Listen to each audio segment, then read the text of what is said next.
G'day, it's Marty here. I'm back again in the flannel and the old warm jacket. It's cold and I'm here to talk to you about my neck problem.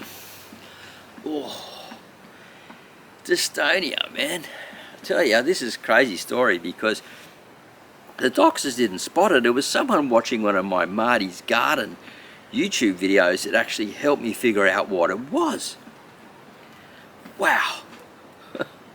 It was in the comments, believe it or not, and I really believe, yeah, that was just straight from God, man, because I didn't know what was going on. The doctors were sort of helping me, not really, and I was in a pretty bad way. I thought I was going to end up in a wheelchair, to be honest, and a single dad taking care of a daughter. She was like, I think about 10 then, when it first hit me.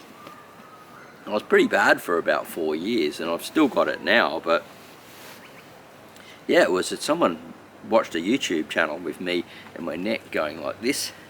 A YouTube channel, my YouTube video, and it was going like this, and I was grabbing my head and I'm talking about how I'm not giving up, I'm going to keep pushing through, I'm going to keep making these videos, I've got to get on with my life, I just can't let this thing defeat me. I'm praying that God's going to help me to understand why I'm not well and why you disown this upon me. Dystonia, distone, that doesn't even make sense.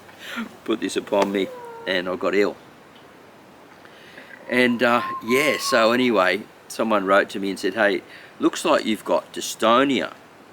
So I looked it all up, and it come up in the Parkinson's website, and it said dystonia, Parkinson's, and had all these symptoms. And I was talking to friends and family about it, and then someone said in my family, I think it was my dad or my mother or something, they said, hey, one of your cousins has this thing, which it's called dystonia. Maybe it's hereditary. So anyway, I was on the phone talking to one of my cousins who I'd never met actually. I don't know why I hadn't met this guy. Actually, I do know why, but that's sort of family history. Not something I really want. It's not really into the context, but anyway, he's still sick with it. He's still got the involuntary movement. He chose to go down the path of a pension. I did not choose to go down that pathway for my own reasons, because I believed that if I did go down that pathway, I would never get rid of it, because I accepted to keep it in my life. Now I just manage it, and it's still quite tough. So that's why I create a lot of these videos like this, where there's not a lot of editing on the computer. I can just go and batch them out, and I can walk around with cameras and things and talk and discuss, and I'm pretty good at shooting everything in one take or a couple of takes. So I'm here really just raw and real at the moment, sharing this, how someone from YouTube that was a follower told me that I was sick. So anyway, what did I do? Well, I ended up living down the coast, displaced. Now I won't get too deep in the story because it's right through all these videos of starting from video 1 right up to now. And I believe that I'd found the way to get well, and it was just being grateful for this. Now, it says in the Bible to be grateful for all things. It's one of the hardest things to do ever, I tell you, but once I learned to be grateful for it and accept it and just slow everything down, I started getting well. I was just like, thank you for it, teach me something that I need to know out of it. And now it sort of keeps me in line from rushing too fast. I'm this guy that's just go sort of thing in my mind, but I want to relax and chill just behind, and I get stressed and anxious and things, and when the anxiety and the stress builds up, I feel it build up in my neck more. So I've got this little fishing line that pulls me back, or a little signal that says, hey Marty, you're pushing too hard. You need to slow down. So I had this really good friend who is a Sifu. Yeah, he's a Sifu master in acupuncture and Chinese health. And I studied Qigong, Kung Fu with him for years. And I went to him, he was one of the first people I went to see when I was sick, because I knew that the doctors couldn't really help me. Now he is a master and he's helped me with so many things, and he said, Marty, I can't help you with this. He goes, I'm going to get someone better. And so he got one of his friends who went to the same Sifu school, the Chinese medicine school, to take care of me for a while. And I was slowly getting better. But and it really did help. But the problem is that I kept on searching for all these things, and this doctor said to me one day, I ended up finding this really good doctor who was ex-Vietnam vet guy. He'd done a lot of trauma stuff. He said, mate, until you stop doing what you're doing and doing all this stuff, you're not going to get well. And that's when I started getting better. And so now I've got to manage this neck problem, this dystonia.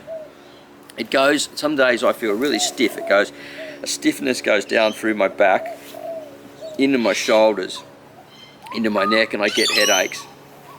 The headaches have backed off, which is really, really good. And I stopped taking all paracetamols and things like that, because I didn't want to take painkillers for years and destroy my liver and kidneys and stuff. So I just sort of put up with it.